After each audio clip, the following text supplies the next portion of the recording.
Jornal da Capital. Capitalsta. 10h26. Eu recebo com muita alegria os estúdios da Capital FM o vereador Cuiabá, Abílio Júnior, do PSC. Abílio Júnior é o seguinte, ele tem pautas interessantes, roda, é igual chacrinha, né? Roda e avisa, e aí chega no cassação do mandato do vereador Abílio. E a turma que não gosta do vereador, que quer ver o Abílio pelas costas, está vibrando de que agora vai o novo depoimento da servidora. Câmara deu um depoimento. Inicialmente teria dado um depoimento também contundente em seu favor na delegacia fazendária. E agora veio e fala assim, mas tudo isso foi combinado com o Abílio.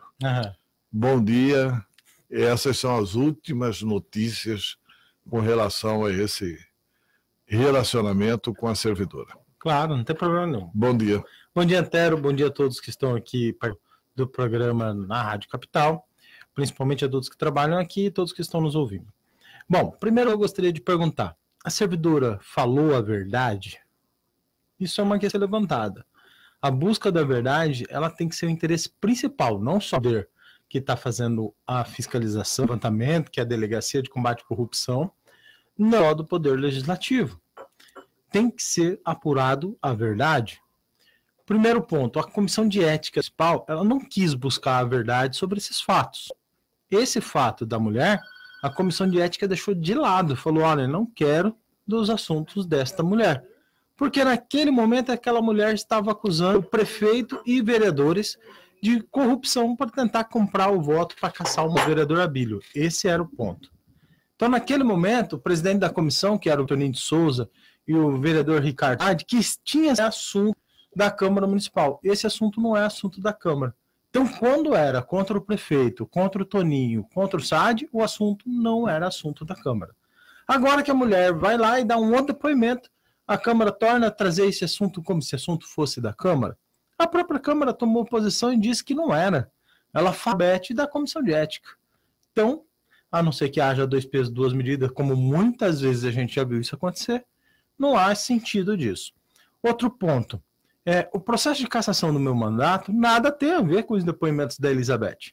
O processo de cassação do meu mandato tem a ver com depoimentos do Osés Machado, onde ele elencou 3 testemunhas. E a Elizabeth era uma das testemunhas do Oséias, não minha.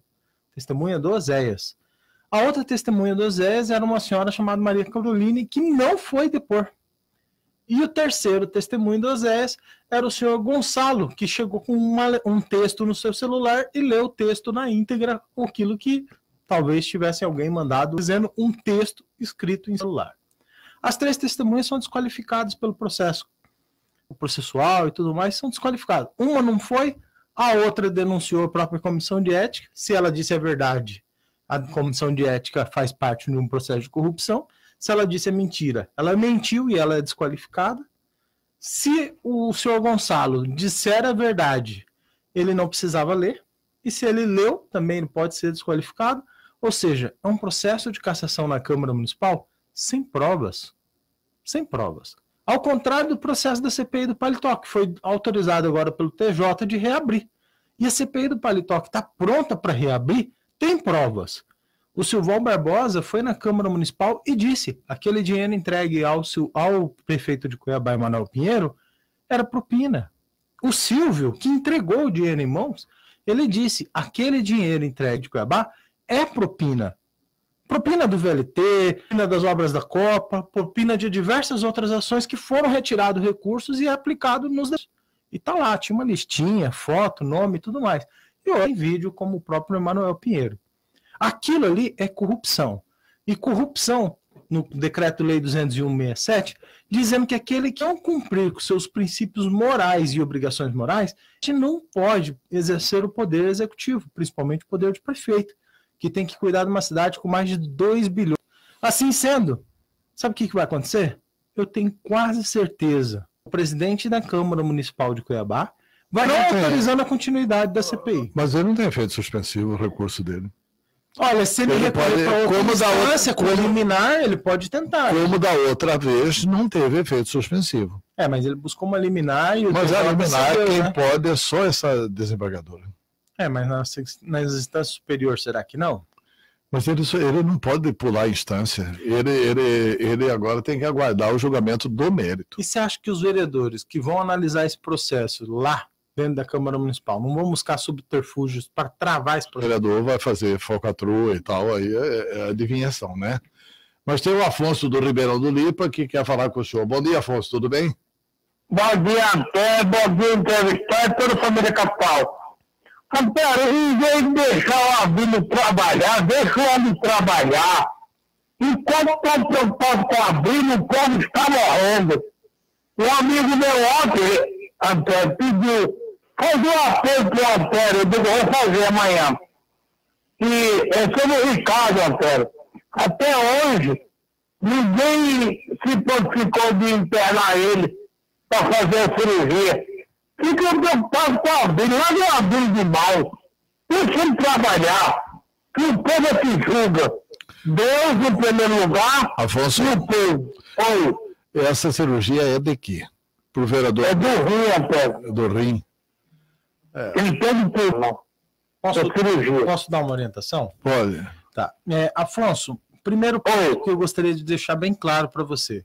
Vereador, deputado estadual, deputado federal, senador, ninguém do poder político pode interferir na regulação de pacientes.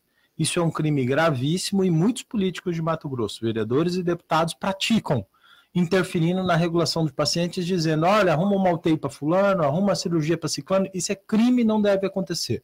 É por causa deste crime que muita gente está na fila de espera do SUS e isso não anda. Eu denunciei isso no Ministério Público, no Tribunal de Contas, inclusive na Polícia Federal. Agora, o que pode acontecer para ajudar o senhor?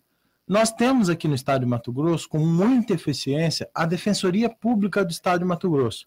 Essa Defensoria Pública, o paciente que está precisando dessa cirurgia, pode ir lá, onde ela vai buscar valer os seus direitos. Ela não vai furar fila, ela vai buscar valer os seus direitos.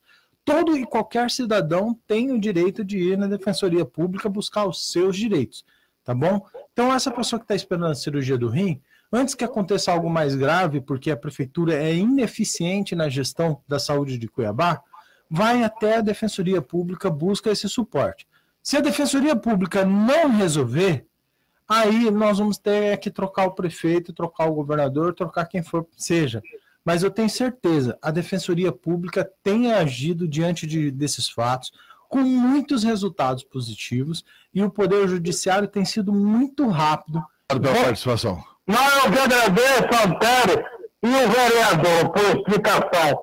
Mas, vereador, eu não tenho dinheiro para comprar nem balinha. Quanto mais para pagar o aplicativo para ir lá. Não, é de graça. O senhor, inclusive, isso, senhor, pela idade que talvez o senhor tenha, não, ele está ir. dizendo que ele não tem dinheiro para pagar a condução para. A Defensoria Pública é aqui na Avenida do CPA, ao lado do edifício Top Tower, tá bom? Tá bom, obrigado. Pois é. Mas tá aberto o apelo aí, Antero. Se você puder ajudar esse rapaz, eu vou ficar feliz, que a pessoa me orientou ontem. Fala com o Antero. Eu diria todo dia, é amanhã mesmo. Tá bom. Mas deixa o Abílio trabalhar, pelo amor de Deus. Tá bom. O povo que está perturbando ele. Tá bom. Mas o Abílio tem que trabalhar e, como homem público, ele precisa dar explicações. Claro. A mulher agora falou o seguinte, que a Elizabeth, né, que havia feito um depoimento inicial na CPI e na Delegacia Fazendária contra o Emanuel Pinheiro, agora ela fez contra o senhor. O seu depoimento dela contra o senhor? Eu acredito que ninguém conhece, eu acho que essas matérias tudo fruto de especulação, porque o depoimento dela está em sigilo, ninguém vazou a cópia do depoimento dela. Você não conhece? Não, ninguém conhece. Nem eu, nem a maioria das pessoas não conhece. O que conhece são os investigadores e provavelmente a vida, no caso o prefeito, a mulher, o advogado da mulher, o advogado do prefeito, o advogado do Juca do Guaraná, às vezes eles conhecem, mas eu ainda não. Eu vou tomar conhecimento assim que eu for participar de uma oitiva ou assim que eu for participar da cópia, meu advogado conseguir a cópia do processo. Inclusive... Prensa isso? Lógico que chegou, tem aqui. Então procura aí. Você não vai achar isso. Lógico que acha. Não, a não ser como fake news, você não acha isso. Ó, Diferente do que a primeira reportagem informou, o pedido de prisão contra Emanuel não tem mais validade. O que vale agora é a manifestação do Ministério Público Federal, mais branda que o pedido da Procuradoria-Geral da República, que pede a prisão do prefeito de Cuiabá. Na primeira solicitação, a Procuradoria alegava que Emanuel manipulou recursos públicos quando concedeu o crédito de 6,7 milhões em agosto de 2017 à Câmara de Cuiabá para evitar que uma prisão parlamentar de inquérito fosse aberta contra ele. Então, sim, é assim o pedido aqui. O pedido da Procuradoria-Geral da República, que ele fosse preso, que usasse tornozeleira e fosse afastado do cargo. Está aqui. E aí, eu posso falar para você, você pode continuar... O problema é que Emanuel não é objeto de PGR. No caso ali, que estava dentro daquele processo, era. O processo que estava lá com a manifestação da PGR não tratava apenas e tão somente de Emanuel. Tratava de Emanuel, de Silval, de todos os outros deputados, e a manifestação da PGR não foi exclusivamente para o Emanuel. Foi para todos, e cada um teve uma manifestação diferente. No caso, a PGR entendeu que o prefeito de Cuiabá, além de tentar obstruir quando o pendrive foi parado dentro da sua casa... O senhor tem isso documentado? E não é documentado com notícia de jornal, não. Sim, claro. Quero saber se você tem documentado isso com o papel da PGR. Não, posso buscar. Com o papel timbrado da PGR, se a PGR fez isso ou não. Mas nós vamos ao intervalo. Posso buscar, passo para o senhor. Nós vamos só ao intervalo e voltamos.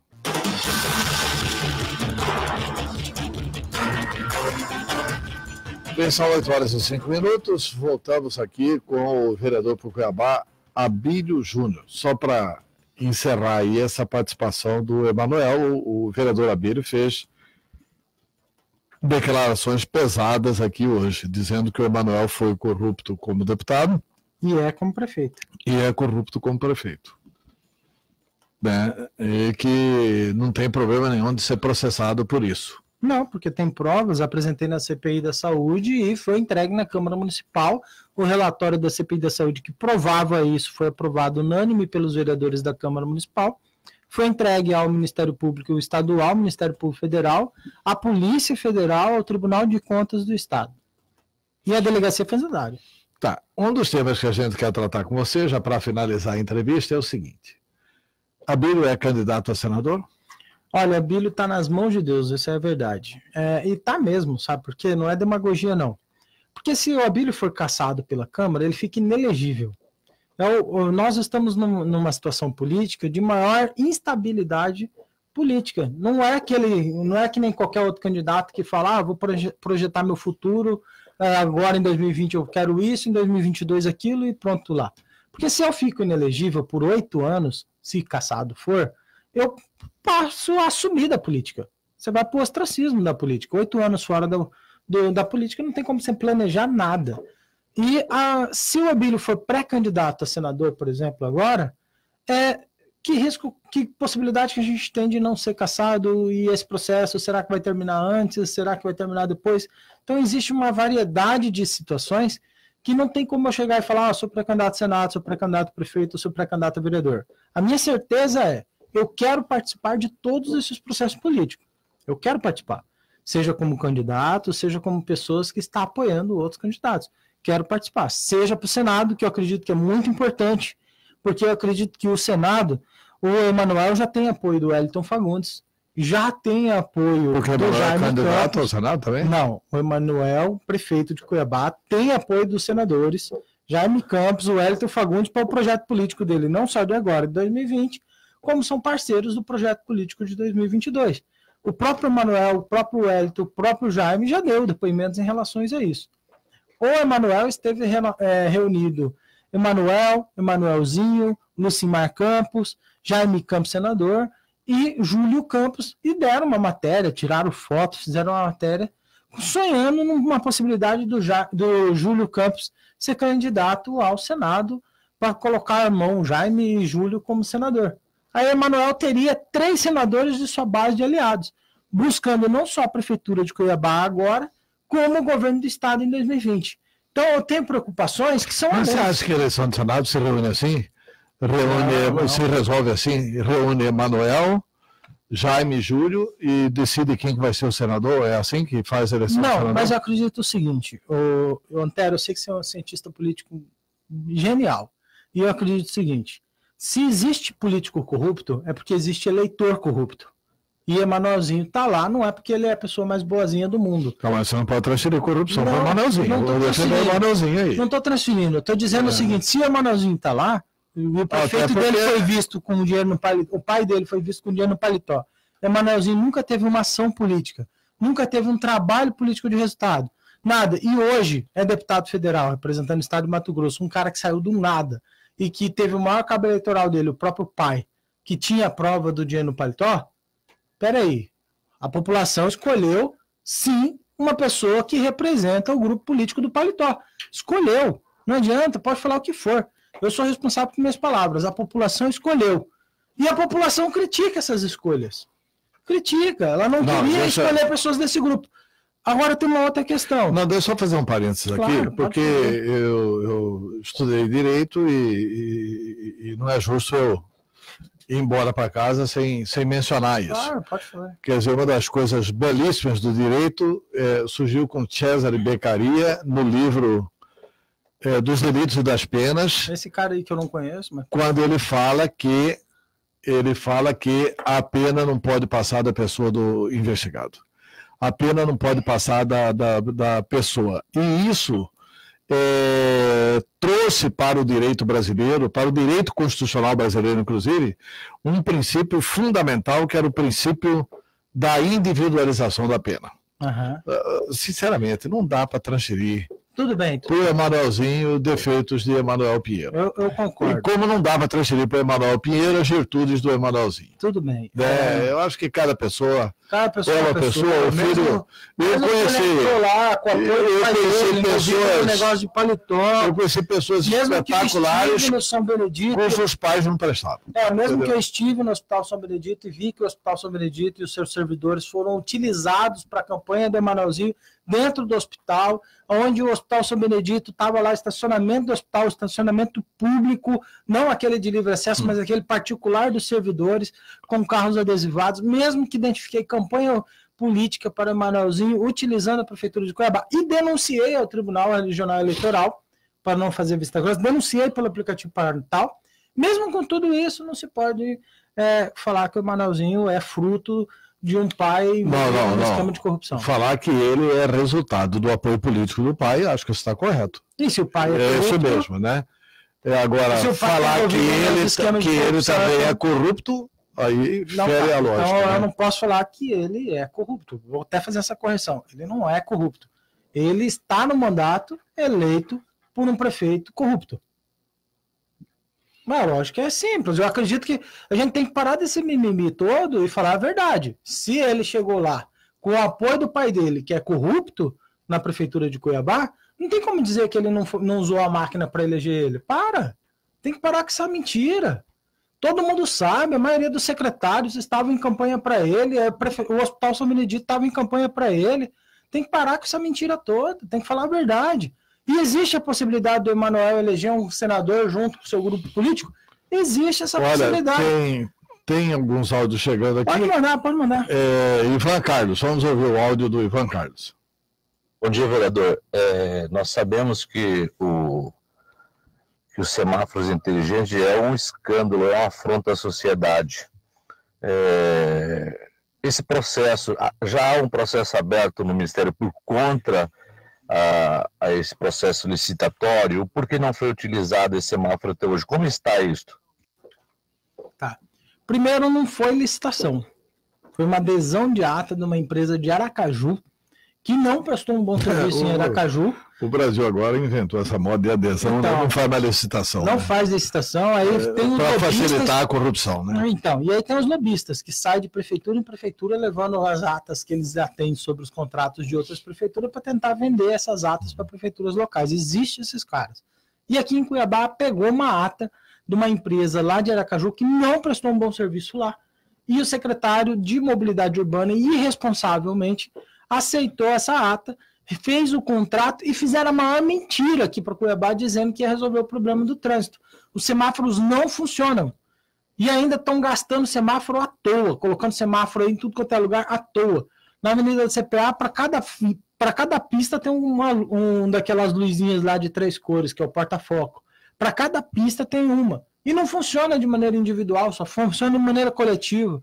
Sem falar disso, como os caras estão gastando tanto no semáforo que coloca o semáforo em rotatória, sem ter um profissional responsável. O pessoal mexicano que veio aqui vender esse sistema não está aqui, não tem mais nem representante. Só tem um cara que está fazendo a instalação do conjunto semafórico só para gastar aquilo que tem em contrato previamente assinado.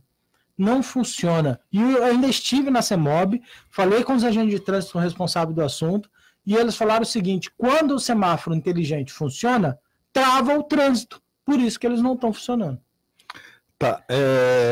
O Ivan Carlos manda aqui também a seguinte mensagem: senhor vereador, o senhor sabe que a esposa do Popó, irmão do prefeito, é a atual contratada na presidência da Câmara? Sei sim. Já foi denunciado isso para o Ministério Público, e o Ministério Público se posicionou que não tem problema isso. Lembrando que também um dos ex-presidentes do Ministério Público é cunhado do prefeito. Então, interprete como vocês quiserem. Cunhado do prefeito? Sim. O promotor Paulo Prado é casado com a mulher, com a irmã da esposa do prefeito. Então são cunhados, né? Com cunhado, né? Tem lá o Mauro do São Mateus. Vamos ouvir o Mauro.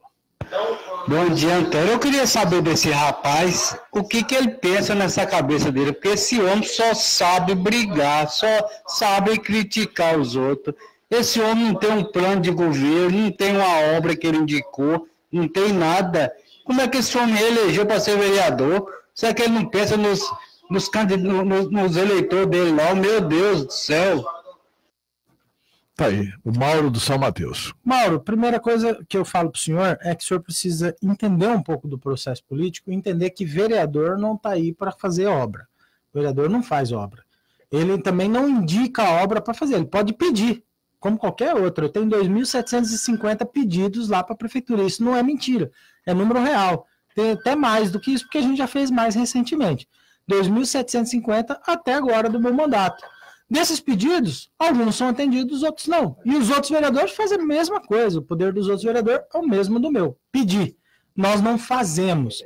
Plano de governo, quem faz é o prefeito. Se um dia eu for candidato a prefeito, eu apresento um plano de governo. Por hoje, o meu papel é fiscalizar e combater a corrupção na Prefeitura de Cuiabá. Se tivesse mais pessoas combatendo a corrupção na Prefeitura de Cuiabá, teria menos pessoas esperando por mais de 10 horas no posto de saúde, na policlínica, para ser atendido. Hoje, o tempo médio de espera na UPA e na policlínica é de 5 horas. Tá bom, o Faustino quer que aumente o volume para ele. Pode mandar aí, Faustino. Tá, Faustino, bom dia, tudo bem? Oi, Faustino. Bom dia, senador Antero, bom dia, vereador Abílio, Bom dia. guerreiro, defensor aí da sociedade. Eu não conheço pessoalmente, mas já venho acompanhando o seu trabalho desde que assumiu. Realmente, Cuiabá dos 300 anos, Antero, você que é daqui, é sempre claro, eu sou paulista, né? Mas adotei há 20 anos essa Cuiabá maravilhosa.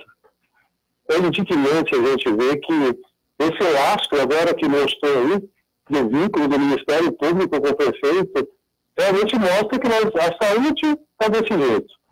Você anda pelas ruas de Cuiabá, o esgoto está minando. Avenidas, ruas, bairros, o saneamento de Cuiabá, se você virar Cuiabá de cabeça para baixo, você vê que nós estamos assim, em um colapso, e a avenida hoje, agora descendo para o centro, ali perto do trem, já está também minando nas avenidas. Mas nós vamos falar do orçamento, o orçamento do município de Cuiabá para 2020.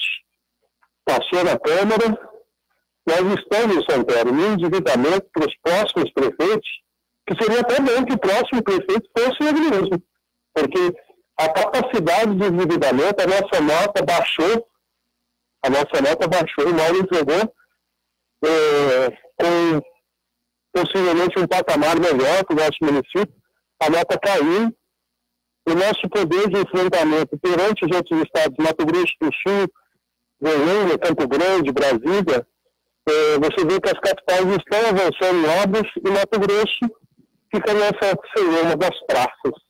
Então, Abílio, se você está sozinho, acho que você deve partir para a sociedade, criar um comitê, buscar as entidades, buscar aí os órgãos representativos, os clubes de serviço, a própria maçonaria, que tem uma força grande política, e criar um conselho municipal com essas pessoas pensantes, com baluartes aí como Antero, pessoas filhos da terra, para a gente repensar um projeto político para 2020. Porque senão, meu amigo, a história vai se repetir. Obrigado, Antero. Tá ok, muito obrigado, Faustino. Quer falar alguma coisa do Faustino? Olha, eu agradeço, Faustino, você é uma pessoa esclarecida e as suas ideias são muito válidas, Faustino. Eu, infelizmente, não sou uma pessoa influente dentro da sociedade, eu não tenho uma boa ligação com essas entidades, eu não sou essa pessoa que tem esse contato com essas entidades. Eu gostaria muito de ter contato com todas as entidades e poder fazer essa formação política que você está pedindo. Mas eu busco apenas apresentar o meu trabalho e mostrar ele para a sociedade, e mostrar para a sociedade que dá para ser um político de forma diferente, e que o vereador pode fazer um papel diferente do que os que estão aí se posicionando de uma maneira mais básica. Tá bom. Vai participar, Luana, ou não? Não. Então, É o seu pedido da sua comida de aplicativo. Tá, agora, dentre outras coisas, propagandista do iFood ou não? Não estou falando exclusivamente do iFood, mas estou falando de todas as pessoas, por exemplo, que trabalham, só para você ter noção, sabe qual que foi o serviço que mais foi gerado, gerou emprego, gerou trabalho em Mato Grosso no Brasil de 2017 para cá? Não só os motoristas de aplicativo, seja Uber, Pop, vai ver. Aliás, tem uma turma de vereadores aqui que ficou contra o Uber. Né? Então, mas eles foram os que mais geraram empregos em Cuiabá e Mato Grosso. E os entregadores de aplicativo também, que dessas comidas de aplicativo, também é onde tirou muita gente do desemprego, esses motociclistas e tudo mais. E essas categorias precisam de atenção de melhorias públicas. A cidade está mudando, Antero. Só para você ter uma ideia, o cara estava perguntando ali sobre plano de governo, política pública. Uma das coisas que nós precisamos é reinventar alguns espaços da cidade para poder receber esse novo tipo de trabalho, esse novo tipo de tecnologia. Só uma questão que é importante. Hoje, os entregadores de aplicativo, eles são os que mais ocupam as praças. Você sabia? Esses motociclistas, por exemplo, eles ficam ali no centro, ocupando as praças, esperando os pedidos para poder fazer essa ponte de ir lá no restaurante buscar comida, de levar para a pessoa na casa dela dentro da sua comodidade. E eles não têm, às vezes, um espaço de um banheiro público, eles não têm um lugar para beber uma água, eles não têm a atenção necessária que o poder público poderia dar e os empresários também poderiam dar. Então, nós precisamos reinventar a cidade pensando nos motoristas de aplicativo e nos entregadores de aplicativo. Vereador Abílio Júnior, muito obrigado pela entrevista. Obrigado, Antero, eu que agradeço, estou sempre à disposição e espero que as pessoas entendam. Eu não sou muito